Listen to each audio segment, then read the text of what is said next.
നമസ്കാരം, ഞാൻ ശാലിനി. പ്രധാന വാർത്തകൾ. കാത്തിരിപ്പിന് വിരാമം. കാഞ്ഞിരപ്പള്ളി ബൈപ്പാസിന്റെ നിർമ്മാണോദ്ഘാടനം നടന്നു. പശ്ചാത്തല വികസനത്തിന്റെ ഹബ്ബായി കേരളത്തെ മാറ്റാൻ സംസ്ഥാന സർക്കാരിന് കഴിഞ്ഞതായി മന്ത്രി മുഹമ്മദ് റിയാസ്. ബൈപ്പാസ് നാടിന്റെ വികസനത്തിന്റെ നാഴികക്കല്ലായി മാറുമെന്ന് chief whip doctor N Jayaraj. Kottayam ജില്ല വെന്തുരുകുന്നു. പകൽ താപനില ക്രമാതീതമായി ഉയരുന്നു. പൊതുജനങ്ങൾ കരുതലെടുക്കണമെന്ന് ആരോഗ്യവകുപ്പ്. കേന്ദ്ര സംസ്ഥാന സർക്കാരുകൾക്കെതിരെ KPCCയുടെ സമരാഗ്നി ജനകീയ പ്രക്ഷോഭ ജാഥ. പുതുപ്പള്ളിയിൽ ചാണ്ടി ഉമ്മൻ MLAയുടെ നേതൃത്വത്തിൽ മോർണിംഗ് വാക്ക്. വാർത്തകൾ വിശദമായി. പശ്ചാത്തല വികസനത്തിന്റെ ഹബ്ബായി കേരളത്തെ മാറ്റാൻ സംസ്ഥാന സർക്കാരിന് കഴിഞ്ഞതായി പൊതുമരാമത്ത് വകുപ്പ് മന്ത്രി മുഹമ്മദ് റിയാസ്. കാഞ്ഞിരപ്പള്ളി ബൈപ്പാസിന്റെ നിർമ്മാണോദ്ഘാടനം ഓൺലൈനായി നിർവഹിക്കുകയായിരുന്നു മന്ത്രി. കാഞ്ഞിരപ്പള്ളി ബൈപ്പാസ് നാടിന്റെ വികസനത്തിന്റെ നാഴികക്കല്ലായി മാറുമെന്ന് government chief whip doctor N Jayaraj പറഞ്ഞു. കാഞ്ഞിരപ്പള്ളിയുടെ ചിരകാല അഭിലാഷമായ കാഞ്ഞിരപ്പള്ളി ബൈപ്പാസ് യാഥാർത്ഥ്യത്തിലേക്ക്. കാഞ്ഞിരപ്പള്ളിയുടെ ശാപമായ ഗതാഗത കുരുക്കിന് ശാശ്വത പരിഹാരമാണ് ബൈപ്പാസ് നിർമ്മാണത്തിലൂടെ കൈവരുന്നത്. കാഞ്ഞിരപ്പള്ളി പേട്ടക്കവലയിൽ നടന്ന നിർമ്മാണോദ്ഘാടന സമ്മേളനം government chief whip doctor N Jayaraj ഉദ്ഘാടനം ചെയ്തു. പഞ്ചായത്ത് പ്രസിഡന്റ് KR തങ്കപ്പൻ അധ്യക്ഷനായി. തുടർന്ന് ഡോക്ടർ എൻ ജയരാജ് ശിലാസ്ഥാപനം നടത്തി. പൊതുമരാമത്ത് ടൂറിസം വകുപ്പ് മന്ത്രി PM മുഹമ്മദ് റിയാസ് ഓൺലൈനായി നിർമ്മാണോദ്ഘാടനം നിർവഹിച്ചു. പശ്ചാത്തല വികസനത്തിന്റെ ഹബ്ബാക്കി കേരളത്തെ മാറ്റാൻ ഈ സർക്കാരിന് കഴിഞ്ഞതായി മുഹമ്മദ് റിയാസ് പറഞ്ഞു. കാഞ്ഞിരപ്പള്ളിയുടെ സുദീർഘമായ കാത്തിരിപ്പിനാണ് വിരാമമാകാൻ പോകുന്നത്. കാഞ്ഞിരപ്പള്ളി ടൗണിലെ യാത്രാക്ലേശം പരിഹരിക്കാനുള്ള ബൃഹത് പദ്ധതിക്കാണ് ഇവിടെ തുടക്കം കുറിക്കുന്നത്. കേരളത്തിലെ പശ്ചാത്തല വികസന മേഖലയിൽ വലിയ കുതിച്ചുചാട്ടം കഴിഞ്ഞ 7.5 വർഷം സാധ്യമായിട്ടുണ്ടെന്നുള്ളത് എല്ലാവരും അനുഭവിച്ചു മനസ്സിലാക്കിയതാണ്. ദേശീയപാതകളും സംസ്ഥാനപാതകളും ഒപ്പം ഗ്രാമീണ മേഖലയിലെ പൊതുമരാമത്ത് റോഡുകളും നവീകരിക്കപ്പെടുകയാണ്. ഓരോ നിയോജക മണ്ഡലത്തിലും ഈ മാറ്റം നമുക്ക് കാണാനാകും. കേരളത്തെ പശ്ചാത്തല വികസനത്തിന് ഹബ്ബാക്കി മാറ്റുക എന്ന LDF സർക്കാരിന്റെ നയം ഏറ്റവും ഫലപ്രദമായി നടപ്പിലാക്കാനാണ് ശ്രമിക്കുന്നത്. അതിൽ പ്രധാനം ദേശീയപാത വികസനമാണ്. 20 വർഷത്തോളമുള്ള നാടിന്റെ കാത്തിരിപ്പിനാണ് വിരാമമാകാൻ പോകുന്നതെന്ന് ഡോക്ടർ എൻ ജയരാജ് പറഞ്ഞു. ബൈപ്പാസ് യാഥാർത്ഥ്യമാക്കാൻ താണ്ടേണ്ടി വന്ന ദുർഘട വഴികൾ എൻ ജയരാജ് വിവരിച്ചു. നാടിന്റെ വികസനത്തിലെ നാഴികക്കല്ലായി ബൈപ്പാസ് മാറുമെന്നും ഡോക്ടർ എൻ ജയരാജ് പറഞ്ഞു. ഗ്രാമപഞ്ചായത്തിന്റെ വലിയൊരു സഹായം ആ ഭൂമിയുടെ കാര്യത്തിൽ സൗജന്യമായി തരാൻ കാണിച്ച സന്മനസ്സാണ്. പക്ഷെ അത് വേണ്ട എന്ന് തീരുമാനിച്ചു. ഏതായാലും ഒരു കാര്യമുണ്ട്, കാഞ്ഞിരപ്പള്ളിയുടെ മുഖച്ഛായ മാറുന്ന തരത്തിൽ ഇന്ന് ബൈപ്പാസിന്റെ ഭൂമിയുടെ ഏറ്റെടുത്ത് അവിടെ റൗണ്ടാലി അവിടെ വന്നു കഴിയുമ്പോൾ അതിന് തൊട്ട് മുമ്പിലാണ് 3.5 കോടി രൂപ ചെലവഴിച്ച് MLA ഫണ്ടിൽ നിന്ന് ചെലവഴിക്കുന്ന ഏറ്റവും മനോഹരമായ പുതിയ ഈ ഗ്രാമപഞ്ചായത്തിൻ്റെ പുതിയ ഓഫീസ് വരുന്നത്.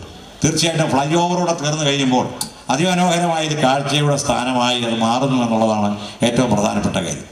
ആന്റണി MP മുഖ്യപ്രഭാഷണം നടത്തി. കാഞ്ഞിരപ്പള്ളി ബ്ലോക്ക് പ്രസിഡന്റ് അജിത രതീഷ്, ജില്ലാ പഞ്ചായത്ത് അംഗം Jessy Shajan, panchayat vice president Sumi Ismail, VN Rajesh, Shakeela Nazeer, Jolly Madakkakuzhi, PI Shameer, Manju Mathew, Rijo Valanthara തുടങ്ങിയവർ പങ്കെടുത്തു. കാഞ്ഞിരപ്പള്ളി പഞ്ചായത്ത് ഓഫീസ് വളവിൽ നിന്ന് ആരംഭിച്ച് ചിറ്റാർപ്പുഴയ്ക്കും മണിമല റോഡിനും കുറുകെ മേൽപ്പാലം നിർമ്മിച്ച് പൂതക്കുഴി റാണി ഹോസ്പിറ്റലിന് സമീപം ദേശീയപാതയിൽ പ്രവേശിക്കുന്ന നിർദ്ദിഷ്ട ബൈപ്പാസ് 1.626 കിലോമീറ്റർ ദൈർഘ്യത്തിലാണ് നിർമ്മിക്കുന്നത്. സംസ്ഥാന സർക്കാർ കിഫ്ബി പദ്ധതിയിൽ ഉൾപ്പെടുത്തി ഭൂമി ഏറ്റെടുക്കലിനും നിർമ്മാണത്തിനുമായി 78.69 കോടി രൂപ പദ്ധതിക്കായി വകയിരുത്തിയിട്ടുണ്ട്. 2025 ഫെബ്രുവരി മാസത്തിൽ പണികൾ പൂർത്തീകരിക്കാനാണ് ലക്ഷ്യമിട്ടിരിക്കുന്നത്. News bureau, Kanjirappally. കോട്ടയം ജില്ലയിൽ വേനൽ ശക്തി പ്രാപിച്ചു. കരുതൽ വേണമെന്ന നിർദ്ദേശവുമായി ആരോഗ്യവകുപ്പ്. പകൽ 11 മണി മുതൽ 3 മണി വരെയുള്ള സൂര്യതാപം നേരിട്ട് ഏൽക്കരുതെന്ന് ആരോഗ്യ വിദഗ്ധർ മുന്നറിയിപ്പ് നൽകുന്നു.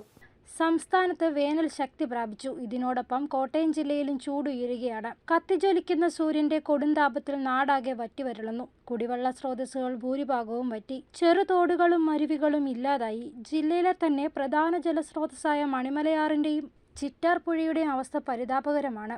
ഒഴുക്കുമുറിഞ്ഞു മാലിന്യം നിറഞ്ഞു കിടക്കുകയാണ് പുഴകൾ. കൃഷിയിടങ്ങളും കരിഞ്ഞു. വാഴ, കപ്പ, പച്ചക്കറികൾ തുടങ്ങിയവയെല്ലാം കരിഞ്ഞുണങ്ങിപ്പോയി. കടുത്ത ചൂടിനെ പ്രതിരോധിക്കാൻ ശീതളപാനീയങ്ങളും കുപ്പിവെള്ളവും വാങ്ങിക്കുടിക്കുന്ന യാത്രക്കാരെ പാതയോരങ്ങളിലെല്ലാം കാണാം. ഉയർന്ന ചൂട് തുടരുന്ന സാഹചര്യത്തിൽ പൊതുജനങ്ങൾ കടുത്ത ജാഗ്രത പുലർത്തണമെന്ന് സംസ്ഥാന ദുരിത നിവാരണ അതോറിറ്റിയും ആരോഗ്യവകുപ്പും നിർദ്ദേശിച്ചു. പകൽ 11 മണി മുതൽ 3 മണി വരെയുള്ള സമയത്ത് നേരിട്ട് ശരീരത്തിൽ തുടർച്ചയായി സൂര്യപ്രകാശം ഏൽക്കുന്നത് ഒഴിവാക്കണമെന്നും ധാരാളം വെള്ളം കുടിക്കണമെന്നും നിർദ്ദേശിക്കുന്നു. നിർമ്മാണ തൊഴിലാളികൾ, കർഷക തൊഴിലാളികൾ, വഴിയോര കച്ചവടക്കാർ തുടങ്ങിയവർ ജോലി സമയം ക്രമീകരിക്കണമെന്നും ദുരന്ത നിവാരണ അതോറിറ്റി മുന്നറിയിപ്പ് നൽകുന്നു. News bureau, Ponkunnam.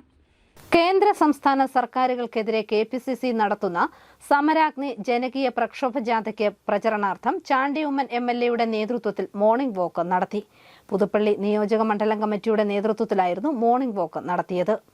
കേന്ദ്ര സംസ്ഥാന സർക്കാരുകളുടെ ജനദ്രോഹ നയങ്ങൾക്കെതിരെ KPCC പ്രസിഡന്റ് K. സുധാകരനും പ്രതിപക്ഷ നേതാവ് VD സതീശനും നയിക്കുന്ന സമരാഗ്നി ജനകീയ പ്രക്ഷോഭയാത്രയുടെ പ്രചരണാർത്ഥം പുതുപ്പള്ളിയിൽ ചാണ്ടി ഉമ്മൻ MLA നേതൃത്വത്തിൽ മോർണിംഗ് വാക്ക് നടത്തി. പുതുപ്പള്ളി നിയോജക മണ്ഡലം കമ്മിറ്റിയുടെ നേതൃത്വത്തിലായിരുന്നു മോർണിംഗ് വാക്ക് നടത്തിയത്.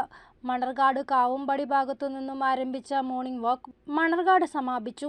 ജനങ്ങൾ എല്ലാ രീതിയിലും പൊറുതിമുട്ടിയിരിക്കുകയാണെന്ന് ചാണ്ടി ഉമ്മൻ MLA പറഞ്ഞു. നമ്മള് ഇവിടെ ഒറ്റക്കെട്ടായി നിന്നേ മതിയാകത്തുള്ളൂ. ഒരു വശത്ത് ഇടതുപക്ഷത്തിന്റെ ഭരണം പൂർണ്ണമായി ജനങ്ങളെ വധിച്ചു നിൽക്കുന്ന ഒരു കാഴ്ച. അതുപോലെ തന്നെയാണ് BJPയുടെ ഡൽഹിയിലെ ഭരണം, ഇന്ത്യയെ വഞ്ചിച്ച സർക്കാർ. ഈ രണ്ട് സർക്കാരിനെതിരെയുള്ള വിധിയെഴുത്തുകൂടിയുള്ള അവസരമാണ് ഈ വരുന്ന തെരഞ്ഞെടുപ്പ്. അതിന്റെ ഒരു കാലം വഴികൊണ്ടാണ് രണ്ടുപേരും കടന്നു വരുന്നത്. നമുക്ക് ഇതിന്റെ പ്രാധാന്യം, ഇത് ചരിത്ര നിരോധമായിട്ട് ഞാൻ പറയും. രണ്ടുപേരും ഒരുമിച്ച് നയിക്കുന്ന ഒരു യാത, അതിന്റെ പ്രാധാന്യം വളരെ വലുതാണ്. മണ്ഡലം കമ്മിറ്റി ഭാരവാഹികളും MLAക്കൊപ്പം ഉണ്ടായിരുന്നു. News bureau, Kottayam.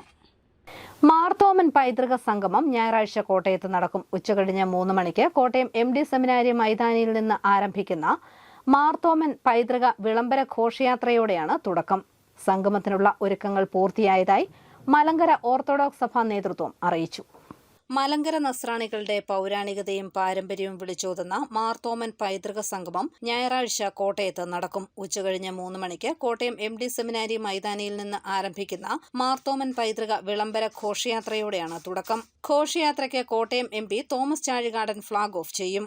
മെത്രാപ്പൊലീത്തമാരും സഭാസ്ഥാനികളും സഭാ മാനേജിംഗ് കമ്മിറ്റി അംഗങ്ങളും മുൻനിരയിൽ അണിനിരക്കും. വാദ്യമേളങ്ങളും നസ്രാണി കലാരൂപങ്ങളും അണിചേരും. 75,000 പേർ പങ്കെടുക്കുന്ന റാലി നെഹ്റു സ്റ്റേഡിയത്തിൽ എത്തിച്ചേരുന്നതോടെ സമ്മേളനത്തിന് തുടക്കമാകും. പരിശുദ്ധ ബസേലിയോസ് മാർത്തോമ മാത്യൂസ് തൃതീയൻ കാതോലിക്ക ബാവ അധ്യക്ഷത വഹിക്കും. ഗവർണർ ആരിഫ് മുഹമ്മദ് ഖാൻ സമ്മേളനം ഉദ്ഘാടനം ചെയ്യും. ഗോവ ഗവർണർ PS ശ്രീധരൻപിള്ള മുഖ്യപ്രഭാഷണം നടത്തും. മന്ത്രി VN വാസവൻ, മന്ത്രി Veena George, Thiruvanchoor Radhakrishnan MLA, Chandy Oommen MLA, Russian Orthodox സഭയുടെ പ്രതിനിധി മെത്രാപ്പൊലീത്ത ആന്റണി, എത്യോപ്യൻ സഭയുടെ പ്രതിനിധി മെത്രാപ്പൊലീത്ത Abba Melkidek Nurbegan Gada, doctor Yuhanon Mar Chrysostomos മെത്രാപ്പൊലീത്ത, വൈദിക ട്രസ്റ്റി ഫാദർ തോമസ് വർഗീസ് അമയിൽ, അൽമായ ട്രസ്റ്റി റോണി വർഗീസ് എബ്രഹാം തുടങ്ങിയവർ പങ്കെടുക്കും.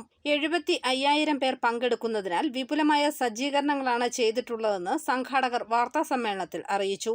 വാർത്താസമ്മേളനത്തിൽ പരിശുദ്ധ ബസേലിയോസ് മാർത്തോമ മാത്യൂസ് തൃതീയൻ കാതോലിക്ക ബാവ, ഡോക്ടർ യൂഹനാൻ മാർ ക്രിസോസ്റ്റമോസ് മെത്രാപ്പൊലീത്ത, ഡോക്ടർ യൂഹനാൻ മാർ ദിയോസ്കോറസ് മെത്രാപ്പൊലീത്ത, father Thomas Varghese Amayil, Ronny Varghese Abraham, advocate Biju Oommen, father Johns Abraham Konattu, father Mohan Joseph തുടങ്ങിയവർ പങ്കെടുത്തു. News bureau, Kottayam. വെള്ളാവൂർ ഗ്രാമപഞ്ചായത്തും വെള്ളാവൂർ കുടുംബാരോഗ്യ കേന്ദ്രവും സ്വരുമ ചാരിറ്റബിൾ സൊസൈറ്റിയും സംയുക്തമായി കരുതൽ 2024 ജീവിതശൈലി രോഗ നിയന്ത്രണ തീവ്രയജ്ഞം സംഘടിപ്പിക്കുന്നു. ഇതിന്റെ ഭാഗമായി നടത്തുന്ന മാസ് വോക്ക് കൂട്ടനടത്തം ഫെബ്രുവരി 25 ഞായറാഴ്ച വൈകുന്നേരം 4:30 നടക്കും. വെള്ളാവൂർ ഗ്രാമപഞ്ചായത്ത് പരിസരത്തു നിന്നും ബസ് സ്റ്റാൻഡിലേക്കാണ് കൂട്ടനടത്തം സംഘടിപ്പിച്ചിരിക്കുന്നതെന്ന് സംഘാടകർ വാർത്താസമ്മേളനത്തിൽ അറിയിച്ചു. വാർത്താസമ്മേളനത്തിൽ Swaruma charitable society president Muhammad Riyas, secretary John Mathew, Zachariah Njavallil, Binod G Pillai തുടങ്ങിയവർ പങ്കെടുത്തു. ഈ വരുന്ന ഫെബ്രുവരി 25 ഞായറാഴ്ച വൈകിട്ട് 4 മണിക്ക് മണിമല വെള്ളാവൂർ ഗ്രാമപഞ്ചായത്തിൻ്റെ പരിസരത്തു നിന്നും മണിമല സ്റ്റാൻഡിലേക്ക് ഒരു കൂട്ടനടത്തം സംഘടിപ്പിച്ചിട്ടുണ്ട്. ഈ കൂട്ടനടത്തത്തിൽ നമ്മുടെ ബഹുമാന്യനായ പത്തനംതിട്ടയുടെ MP ആന്റോ ആന്റണി, ബഹുമാനപ്പെട്ട chief whip doctor N Jayaraj, അതുപോലെ തന്നെ Mrs south India runner-up Ashmi Binu തുടങ്ങിയവർ പങ്കെടുക്കുന്നതാണ്. രാമപുരം പഞ്ചായത്ത് പ്രസിഡന്റ് ഷൈനി സന്തോഷിനെ തെരഞ്ഞെടുപ്പ് കമ്മീഷൻ അയോഗ്യയാക്കി. കോൺഗ്രസ് പ്രതിനിധിയായി ജയിച്ച ശേഷം കേരള കോൺഗ്രസ് എമ്മിലേക്ക് മാറിയതോടെയാണ് അയോഗ്യയാക്കിയത്. രാമപുരം ഗ്രാമപഞ്ചായത്ത് GV വാർഡിൽ നിന്നും കോൺഗ്രസ് സ്ഥാനാർത്ഥിയായി മത്സരിച്ച് വിജയിച്ച ഷൈനി സന്തോഷ് UDFിലെ മുൻധാരണ പ്രകാരം പ്രസിഡന്റ് സ്ഥാനം രാജിവെച്ചിരുന്നു. തുടർന്ന് 2022 ജൂലൈ 27 നടന്ന പ്രസിഡന്റ് തെരഞ്ഞെടുപ്പിൽ കൂറുമാറി കേരള കോൺഗ്രസ് എമ്മിൽ എത്തുകയും ഇടത് പിന്തുണയോടെ വീണ്ടും ഗ്രാമപഞ്ചായത്ത് പ്രസിഡന്റായി തിരഞ്ഞെടുക്കപ്പെടുകയുമായിരുന്നു. കൂറുമാറ്റത്തിനെതിരെ UDF അംഗങ്ങൾ തെരഞ്ഞെടുപ്പ് കമ്മീഷനെ സമീപിച്ചു. ആദ്യ 1.5 വർഷത്തിനു ശേഷം ജോസഫ് ഗ്രൂപ്പിന് പ്രസിഡന്റ് സ്ഥാനം നൽകണമെന്നായിരുന്നു UDF ധാരണ.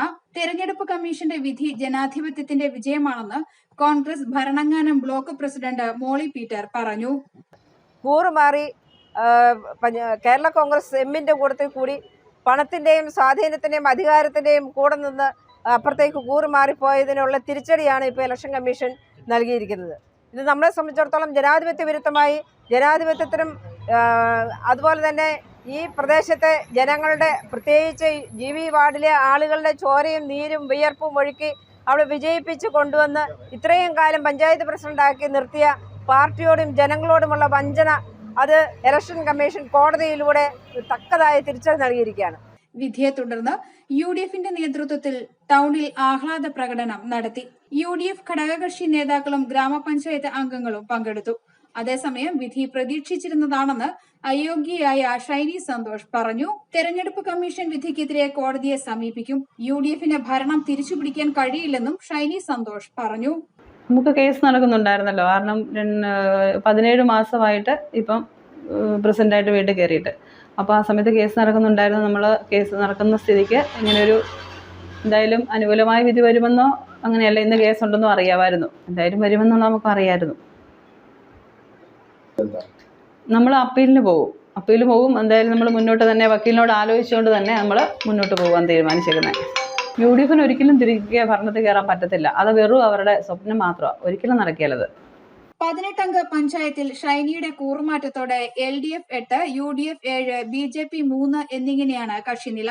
ഷൈനി അയോഗ്യയായതോടെ LDFന്റെയും UDFന്റെയും അംഗസംഖ്യ 7 വീതമായി. LDFന് ഒപ്പമുള്ള 2 അംഗങ്ങൾ സ്വതന്ത്രരുമാണ്. GV വാർഡിൽ ഉപതെരഞ്ഞെടുപ്പും നടന്നേക്കും. ബുധനാഴ്ച പാലാ നഗരസഭയിൽ നടന്ന ആരോഗ്യ സ്റ്റാൻഡിംഗ് കമ്മിറ്റി ചെയർമാൻ തിരഞ്ഞെടുപ്പിൽ നിന്ന് ഇടത് അംഗങ്ങൾ വിട്ടുനിന്നതോടെ കേരള കോൺഗ്രസ് എമ്മിന് ചെയർമാൻ സ്ഥാനം നഷ്ടപ്പെട്ടിരുന്നു. തൊട്ടു പിന്നാലെയാണ് രാമപുരത്തും കേരള കോൺഗ്രസിന് തിരിച്ചടി ഉണ്ടായിരിക്കുന്നത്. News bureau, Pala. എലിക്കുളം ഗ്രാമപഞ്ചായത്ത് ജനകീയാസൂത്രണ പദ്ധതിയിൽ ഉൾപ്പെടുത്തി നടപ്പിലാക്കുന്ന സമഗ്ര പച്ചക്കറി വികസന പദ്ധതി ഗുണഭോക്താക്കൾക്കുള്ള ഉൽപാദന ഉപാധികൾ വിതരണം ചെയ്തു. വളർത്തുചട്ടികൾ, മേൽത്തരം പച്ചക്കറി തൈകൾ, ചട്ടികളിൽ നിറയ്ക്കുവാനുള്ള വളക്കൂട്ടു മിശ്രിതം എന്നിവയാണ് നൽകിയത്. ഗ്രാമപഞ്ചായത്ത് പ്രസിഡന്റ് ജിമ്മിച്ചൻ ഈറ്റത്തോട്ടം ഉദ്ഘാടനം ചെയ്തു. IPC Ponkunnam south area convention വെള്ളിയാഴ്ച മുതൽ ഞായറാഴ്ച വരെ പൊൻകുന്നം വ്യാപാര ഭവൻ ഓഡിറ്റോറിയത്തിൽ നടക്കും. വൈകുന്നേരം 6 മണി മുതൽ 9 മണി വരെയാണ് കൺവെൻഷൻ. അറിയിപ്പ്: MG സർവകലാശാലയിലെ national institute of plant science ടെക്നോളജിയിൽ ടെക്നിക്കൽ അസിസ്റ്റന്റ് തസ്തികയിലേക്ക് താൽക്കാലിക നിയമനത്തിന് അപേക്ഷ ക്ഷണിച്ചു. OBC വിഭാഗത്തിൽ ഒരൊഴിവാണുള്ളത്. പ്രായപരിധി 40 വയസ്സ്. വിശദവിവരങ്ങൾ സർവകലാശാല വെബ്സൈറ്റിൽ. തപാൽ വകുപ്പ് കോട്ടയം ഹെഡ് പോസ്റ്റ് ഓഫീസിൽ 9 മുതൽ 14 വരെയുള്ള കുട്ടികൾക്കായി മാർച്ച് 2 രാവിലെ 10 മുതൽ 11 വരെ കത്തെഴുത്ത് മത്സരം നടത്തും. സംസ്ഥാന തലത്തിൽ 1, 2, 3 സ്ഥാനങ്ങൾ നേടുന്നവർക്ക് യഥാക്രമം 25,000, 10,000, 5,000 രൂപയും, ദേശീയ തലത്തിൽ 1, 2, 3 സ്ഥാനങ്ങൾ നേടുന്നവർക്ക് യഥാക്രമം 50,000, 25,000, 10,000 രൂപയും സമ്മാനം ലഭിക്കും. താൽപ്പര്യമുള്ളവർ 28 മുമ്പ് രജിസ്റ്റർ ചെയ്യണം. Phone 048125829770. IPC Ponkunnam south area convention 23 മുതൽ 25 വരെ പൊൻകുന്നം വ്യാപാരി ഭവൻ ഓഡിറ്റോറിയത്തിൽ വെച്ച് നടക്കും. പ്രധാന വാർത്തകൾ ഒരിക്കൽ കൂടി. കാത്തിരിപ്പിന് വിരാമം. കാഞ്ഞിരപ്പള്ളി ബൈപ്പാസിന്റെ നിർമ്മാണോദ്ഘാടനം നടന്നു. പശ്ചാത്തല വികസനത്തിന്റെ ഹബ്ബായി കേരളത്തെ മാറ്റാൻ സംസ്ഥാന സർക്കാരിന് കഴിഞ്ഞതായി മന്ത്രി മുഹമ്മദ് റിയാസ്. ബൈപ്പാസ് നാടിന്റെ വികസനത്തിന്റെ നാഴികക്കല്ലായി മാറുമെന്ന് chief whip doctor N. Jayaraj. Kottayam ജില്ല വെന്തൊരുക്കുന്നു. പകൽ താപനില ക്രമാതീതമായി ഉയരുന്നു. പൊതുജനങ്ങൾ കരുതലെടുക്കണമെന്ന് ആരോഗ്യവകുപ്പ്. കേന്ദ്ര സംസ്ഥാന സർക്കാരുകൾക്കെതിരെ KPCCയുടെ സമരാഗ്നി ജനകീയ പ്രക്ഷോഭ ജാഥ. പുതുപ്പള്ളിയിൽ ചാണ്ടി ഉമ്മൻ MLA യുടെ നേതൃത്വത്തിൽ മോർണിംഗ് വാക്ക്. ഈ ബുള്ളറ്റിൻ പൂർണ്ണമാകുന്നു. നമസ്കാരം.